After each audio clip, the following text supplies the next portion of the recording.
Should we talk holidays? Getting ready? It's crazy to think that the summer's already kaput. Was it officially over on Wednesday or Thursday last week? Doesn't quite feel like it yet, but it's done. So, and everybody that says that they're looking forward to fall, I think that they're liars, because fall is just a prelude to winter, and winter's the worst. So, thank you for coming. Love having you guys again. Thank you for putting up the effort to drive all the way in this morning. You guys were up before I was. And thank you, Mom, for the breakfast. It was fantastic. So, yeah, we'll be going back for doubles or triples, perhaps. So we're going to talk about holidays. We're going to be talking about how to set up our salons, because this past Saturday, 8 weeks from there, was the Saturday before Thanksgiving.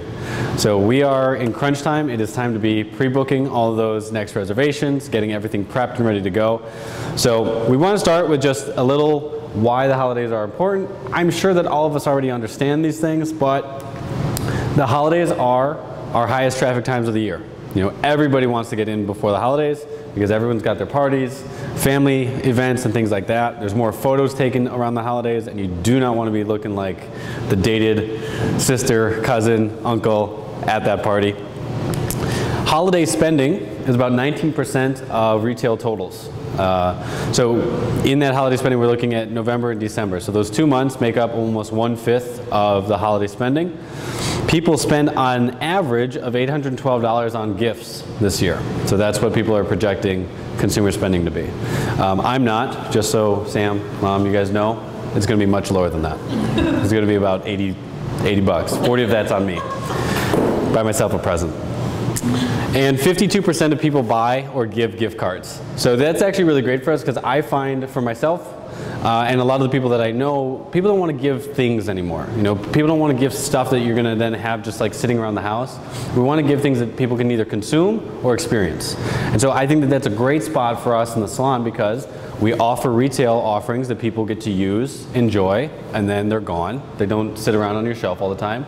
Or having them come into the salon, it's an experience that then they get to enjoy and have fun with. So for us last year, this was what our month to month looked like. So you can see our December, boom. So what I have to share today is just stuff that we've used. You know, it's by no means the answer to say that this is the only way to do holiday promotions. It's just the things that we've done over the past in order to build really successful holidays for ourselves. I'm sure that you have ideas that I'm going to steal once we start chatting and talking with each other.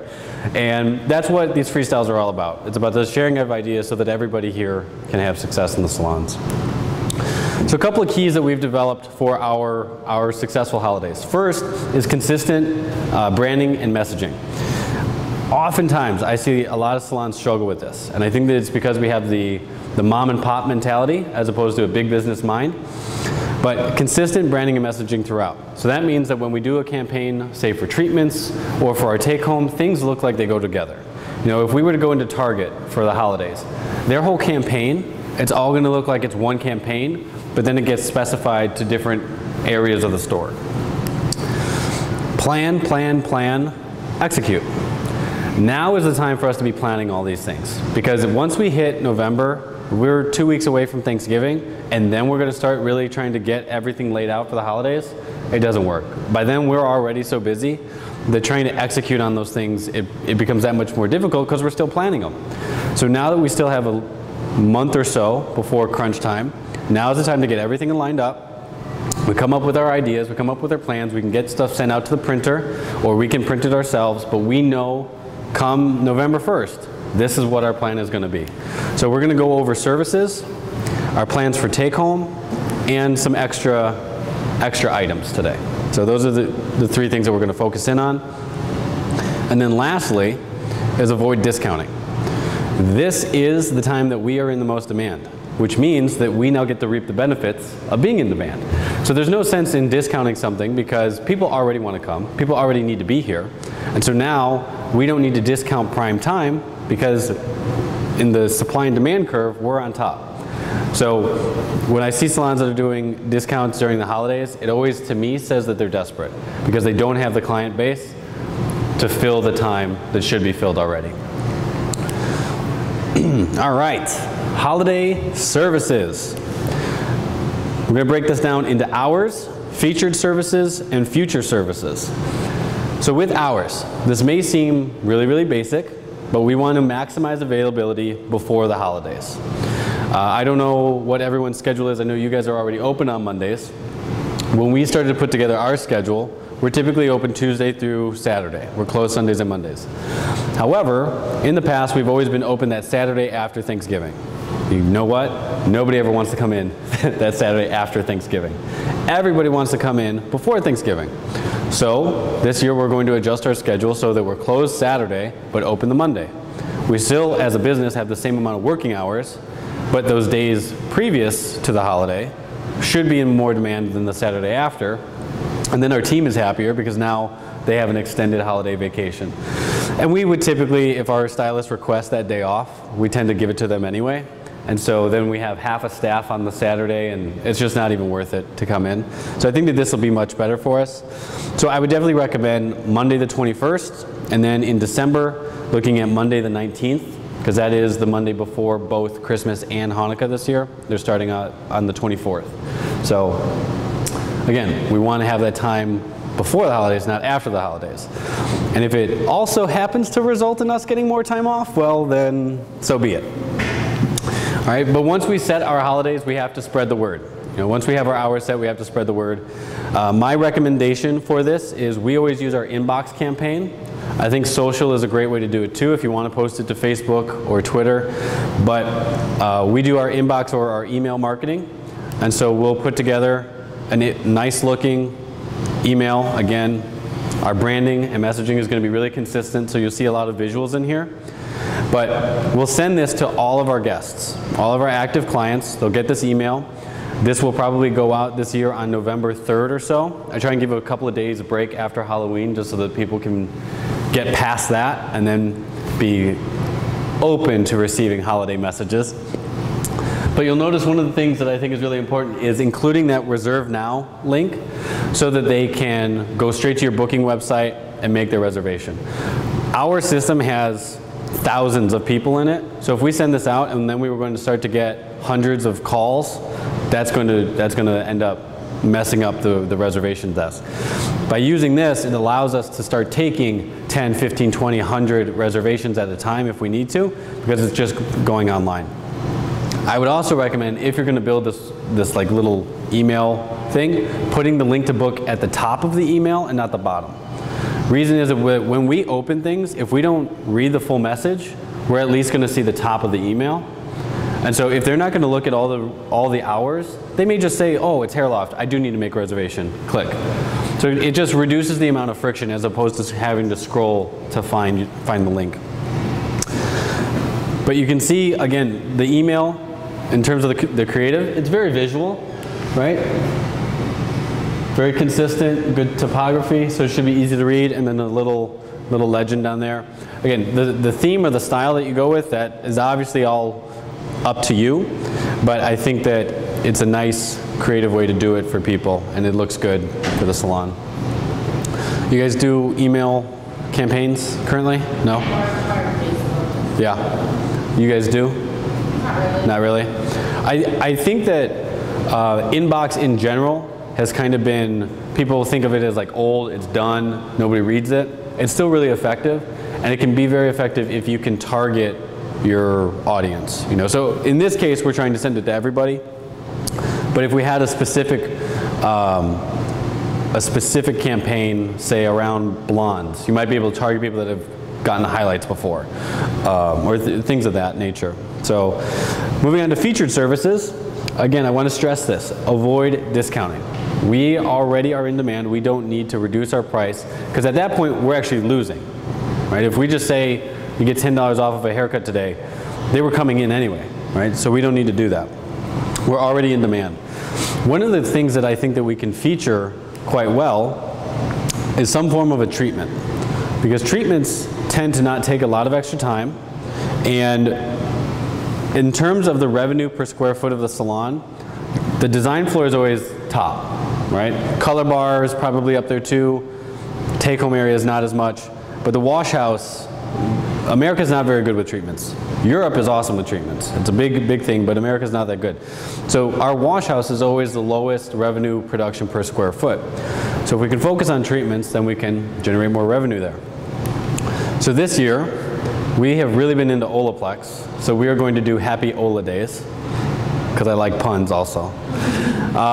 And so we're going to feature it as a treatment and talk about it with our blondes, with our colors. Now, I know I just said don't discount. I think that this is something that you can offer added value to. How can I change the word so I don't say that we're discounting it? Nobody right now, in terms of our clients, comes in for just an Olaplex treatment. Maybe one every couple of months, where they just want the treatment, no blowout, no anything. Because this is going to be an add-on service, I think that you can get away with adding something that is in low demand or no demand and giving a slight holiday gift of a lower price. Now I know that it sounds like a discount, but you're not giving anything away because it's not in demand yet. Another way to do a treatment, we did it a few years ago with our Awapui Wild Ginger brand. We did Awapui Wild Gingerbread treatments. So we started the treatment with a sugar scrub. We did the treatment like we normally would, and then while the treatment was developing or sitting under the dryer, we would give them gingerbread men cookies. So it was the same treatment. We didn't reduce the price on it. It was the same treatment. We just changed the experience a little bit, and we made it fun and holiday themed, so that people would be like, oh, that's so cute. You know, yeah, I totally want to do that. How'd she get that cookie? I want that. But going back to the Happy Ola Days, I don't know if you guys saw, it was a couple of months ago, but Chipotle actually published their recipe for guacamole, which is one of the best parts of Chipotle. So I think the thought is, like, why would they do that? Why would this big company give away the recipe to one of their best things? But nobody goes to Chipotle just to get guac. You know, but if you get to make it at home and now you're thinking about it a little bit more, maybe you end up going and buying it. So taking that back to what I was saying about Happy Ola Days, if you have treatments that nobody's doing anyway, it doesn't necessarily hurt you to offer it as a complimentary upgrade during the holiday or a discounted upgrade, because no one's coming for just that anyway. Are you with me on that? Man, now I want guac.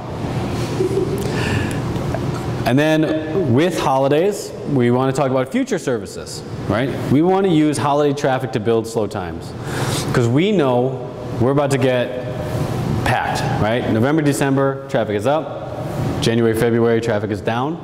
January and February are also the highest times of salon switchers. Nobody switches during the holidays. Very few people, because even if you don't like where you're going, you know what you're going to get. And the fear of, well, I got the party that I'm going to go to, I got this, I'm going to see these people, I'm just going to keep going where I'm going for now, but then new year, new me, I'm going to switch things up. I'm going to find that new place. So we want to use our holiday traffic to build our January and February traffic. So the last few years, I think we've done this 5 or 6 years in a row now, we do a campaign that we just simply call Reserve, or Reserve. But every guest that pre-books their reservation for the following year gets entered to win a $250 gift card. So you make one reservation, you get one entry. You make 2 reservations, you get 2 entries. We have 2 guests every year that get 104 reservations, or entries, because they come twice a week. They somehow have never won. And I think that they think that we don't put their name in there, but we do. But it's really simple. And you would be so amazed at how many people that say, oh, I don't have my schedule, I don't know where I'll be. And then you respond with, oh, well, we are doing a little raffle competition. Okay, well, you know, I'll set up something. Yeah, because you're going to be here. You're going to be in Chicago in 6 weeks. Like, it's not a surprise. But it's an awesome campaign. And so whatever you're going to do, I would recommend signage at the stations, whether you do mirror clings or some sort of sticker post there, posters on the wall if you have room there. We do them in the changing rooms and the bathrooms as well, because a guest really needs to see visually your campaign 5 times before it makes an impact in their visit. You know, and I know that that sounds like a lot, but if you do it in small ways, it's not going to be overwhelming. But station, at the front desk, restrooms, changing rooms, posters, you know, and it just becomes part of their salon experience. So what I was going to say is whatever you're going to invest in that printing, you're going to make up in increasing that frequency and helping out your slow time during that January, February area. So I love this campaign. So right now, a couple of years we did like 1 winner. For a few years we did 3 winners. I don't know how we chose the number 3, but that's what we did. And then last year and then this year we've just done 1 winner at each location so that everybody gets to participate. When our guest traffic was slower, we used to actually have cut out pieces of paper, and so when the guest would pre-book, we would then write every guest's name. It meant that we were writing like literally hundreds or thousands of names though. So now we just do a random number generator. So we just let people book, we go onto randomnumbergenerator.com and we grab a number and then we'll just count out whatever that number comes up with. So it's a little easier in terms of the load on the front desk trying to write out everybody's name as they pre-book things. So that's services. Cool ideas, things that you can take back. Are there things that you have had success with service promotions in and around the holidays? Yeah. No?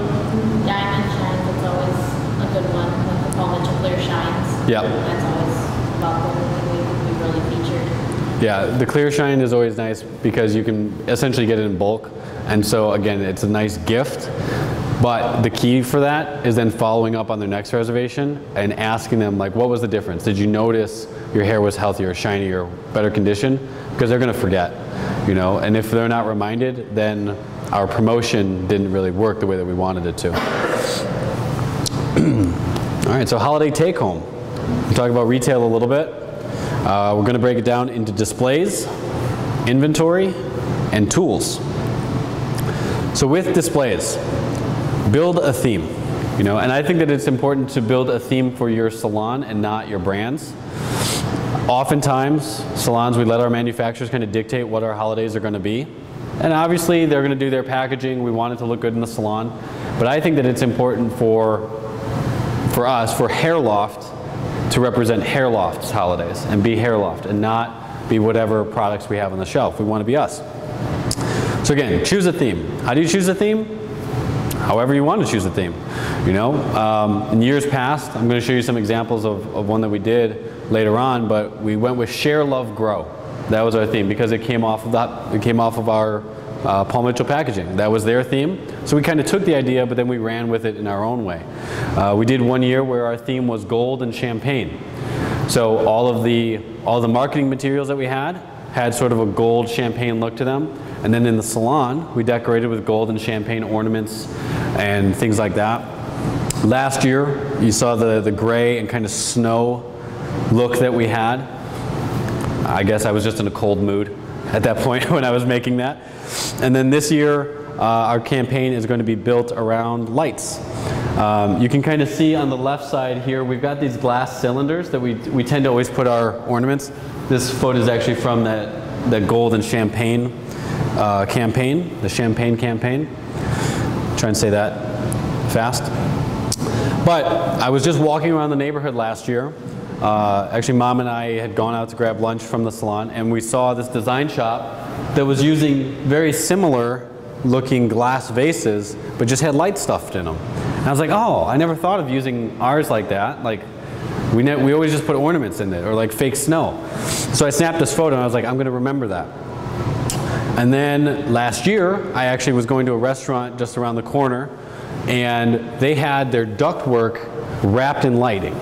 And so I was like, oh, that looks just like so holiday and so welcoming. So we're going to do that. But that's where the inspiration came from. It wasn't like we went to some design blog and did a lot of studying. It was literally, I saw 2 things that caught my attention at the same time. And I was like, that would look really cool if we did that duct that goes down the center of the salon, and if we did our glass vases with lights. And so then the print materials that we do, they have sort of a light aspect to them, and that's how we do it. There's no real science behind it. It's just whatever I find interesting at the time that I'm designing stuff. So, but build a theme, you know, and then try and execute that theme both in the salon and online and in your marketing. And I think that it creates a better experience of everything coming together, and the guest visually connects with it, again, online and offline. In terms of holiday inventory, order from numbers, not emotion. I think it's very easy for us when we're ordering our holiday packages to get really into, oh, this one's so cute, oh, this is going to be so great, I love this one. And the reality is we know what we're going to sell. You know, you can pull a report from your computer system, you can see what did we sell last November, December. We're going to take that as X. Then we can look at what were our sales last year versus what they are this year. We're up 10%. Okay, so then take X and add 10%. That's what we need to order for this year. You know, and that should give you a pretty good idea of what you're going to order. You may run out early, you may be able to reorder, but you're not going to be, you know, stuck with a whole bunch of stuff afterwards. One of the things, and we're going to get into tools a little bit, but I do not recommend doing special edition tools, personally, just based off of my bad experience with them, is you might sell a couple, and that's okay, but we had one pink iron that was here for 4 years. We might still have it, I don't know. But it's those kind of things that then you're, like every year that pink iron comes back out at the holidays, and I just think that stick to the basics. Of course we're going to, again, talk about tools, but stick to the stuff that you know is going to sell. For January and February, if your manufacturers have things that are your best sellers, I think that now is a good time to try and buy those on discount. And if you get them in the package, you can have them, break them apart, and then in January, February, when you do sell them individually, you'll have a higher profit margin on each individual item. So if there are those best sellers, I do recommend overbuying on those. It helps cash flow then later on, not having to order stuff. But even if you're just going to focus on November, December, you already know what you're going to sell. With tools. Tools are, again, very similar to treatments, a very untapped potential. You know, salons typically don't do very well with tools because they're expensive items, and I think a lot of times stylists get afraid to talk about expensive items. But there's untapped retail potential there, and there's a chance to turn it into potential service. So one of the things that, again, we're going to do this year is for our tool sales, we're going to include in the boxes gift certificates for a service then in January, February. Not a full service, but if somebody buys an iron, you know, we'll give them a $20 gift certificate to use in January. Now, this could work two ways. Our guest that buys that tool, maybe she's buying it for herself and she's going to use that $20 gift certificate in January. We're going to change her frequency, most likely, where next year we'll be able to start her services in January. So we might get more services with her longer into the year. She might give it to a friend though, which would be awesome because then we have a whole new guest coming to the salon that we've never gotten to meet. So either way, I think that this is a win-win, plus we sold the tool. So we're going to do that. Again, I can't recommend the specialty tools or the limited edition things. They'll be here till July of 2019. And then just some things about making the holidays extra special. Events, gift cards, and charity. Now events. I'm going to share with you one of my favorite events that we ever did. Share, Love, Grow. We talked about this campaign. We were very, very excited about this. Share, Love, Grow we tried to use in multiple different ways. So we had a gift card campaign about share a gift card with a friend. We had a love campaign where it was about, I think we had a treatment special about love your hair. We had Grow, which we were really focusing on education, so it was like grow your education. We're going to teach you how to do your hair for holiday parties and things like that. So we wanted all of these things to come together for one event. So over at our River North Salon, we rented chairs.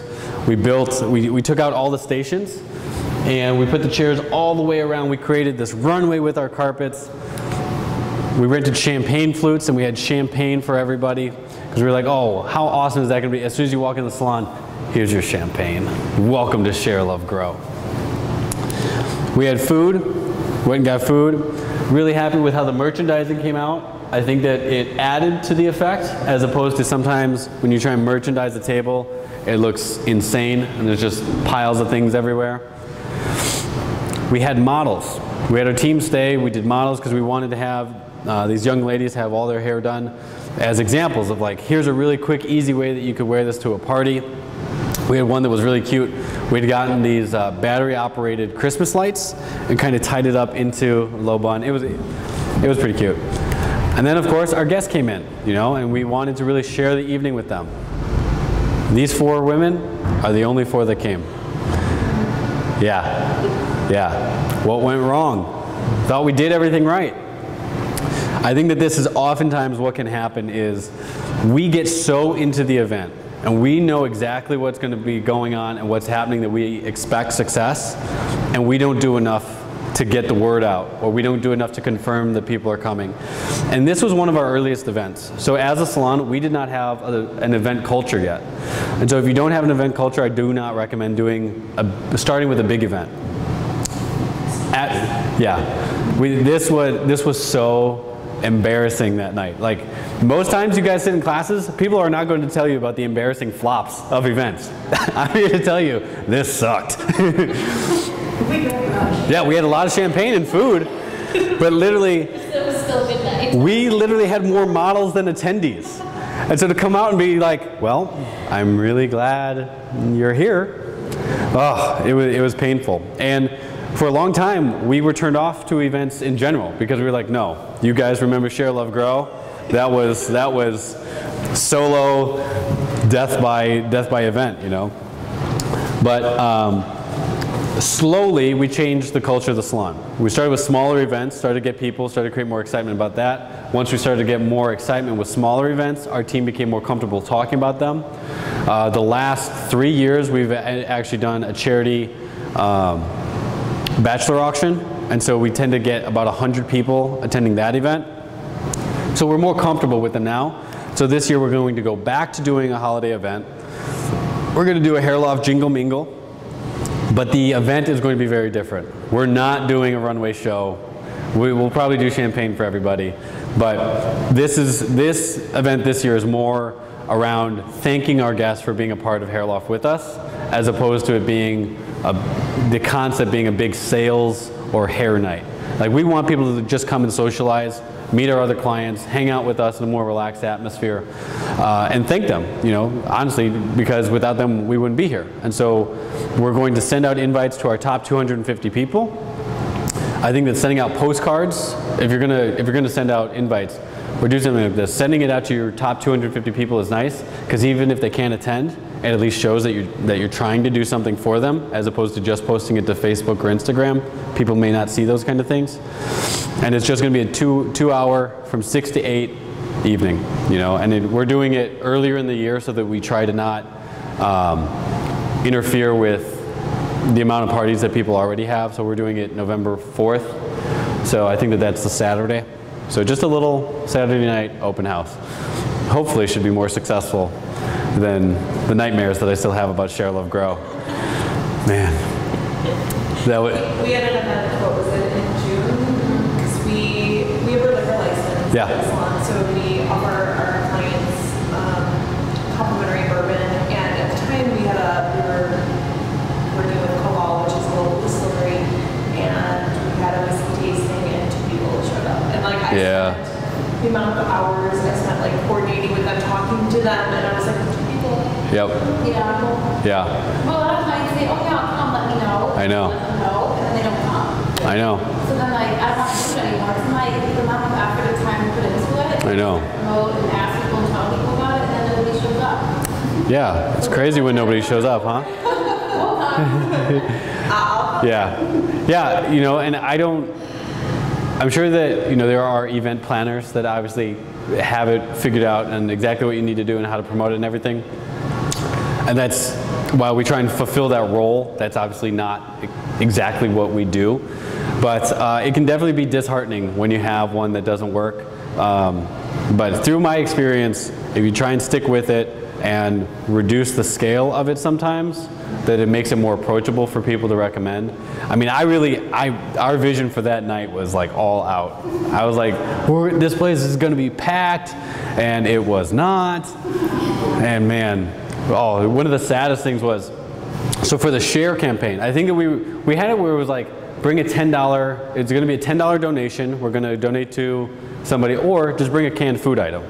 And so we were going to put all the food up in the window. And so as people came, of course I'm taking cans, I'm like, oh, our food drive is going to be over here.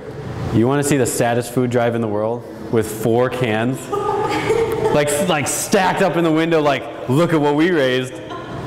4 cans of corn. Okay, great. So, but yeah, so smaller production. Gift cards, another extra. Like I said, 52% of people are buying or giving gift cards. It's something that, you know, as a last minute shopper, I do all my shopping on Christmas Eve by design, because I want to do it that way. Gift cards are a really simple choice. I think that there's a bit of a misconception around gift cards, though, that unused gift cards are awesome, right? Because they just gave us 50 bucks and we gave them plastic. Ha-ha, we win. But being in the service industry, every gift card that's sold that isn't used is a lost opportunity for us to serve somebody. So if there is a way for us to track our gift card sales, either through the guest that bought it or asking for maybe contact information for the guest that they're giving it to, and saying, we want to make sure that you get to use your gift, we are going to help follow up and make sure that they make a reservation or something. Because again, like, yeah, it's nice, right? We got the $50 for that gift card, but wouldn't it be more awesome to get that guest in and then potentially turn them into $100,000, $200,000 client over the lifetime? That would be way more important than us just getting the profit margin off the card. So trying to figure out a way to follow up on gift card or gift certificate purchases. Let Us Entertain You has an awesome holiday campaign around gift cards. If you guys don't know, Let Us Entertain You is a large restaurant group that started here in Chicago and has since expanded nationwide. I think that they have restaurants everywhere now. 25 local restaurants. Yeah. Yeah, they have 25 just in Chicago. And then they've got Vegas and everywhere now. Yeah. But they're a very popular campaign, and other people do this too, where at the holidays you buy a $100 gift card, you get a $20 gift certificate as a bonus, you know. And so we were like, oh man, Let Us Entertain You is so successful, we should do that. But even though we're both in the service industry, we're in the service industry in a different way, right?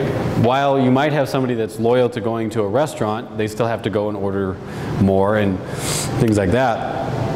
For our guests, when we did this campaign, we found that the people that knew that they were going to be coming and spending several $100s with us over the next year would buy those gift certificates, and then they would just keep the bonus cards for themselves.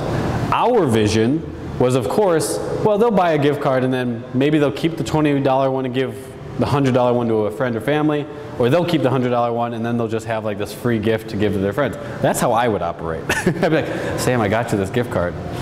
I just got myself a gift card, but you get the free 20 bucks. So we realized that first year that we had actually ended up giving away hundreds of dollars of services to people that would have paid us for those services. We still do this campaign, but we use our inbox campaign differently. So usually like the Monday or Tuesday after Thanksgiving, so whatever we call it, Cyber Monday, or there's no word for the Tuesday, so I'm going to call it Gift Card Tuesday. We will send out an email to our clients and we will filter it down to people that have been with us less than 2 times. And we will say we're hosting a one-day gift card event. Very similar to Nordstrom's. Nordstrom's doesn't do sales, they do a Nordstrom's event.